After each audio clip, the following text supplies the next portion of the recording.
Sabi ng Pag-asa, wag po tayo daw magtaka kung ramdam pa rin natin ang lamig ng hanging amihan kahit malapit nang matapos ang Marso.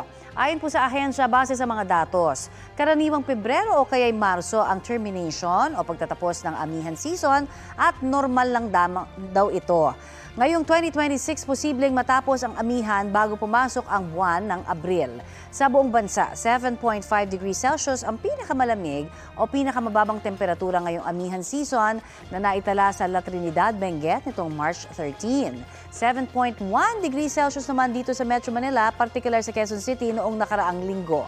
Ayon sa Pag-asa, apektado pa rin ng amihan ang Northern at Central Luzon kasama ang Metro Manila. Posible namang muli ang mga local thunderstorms sa Visayas at Mindanao.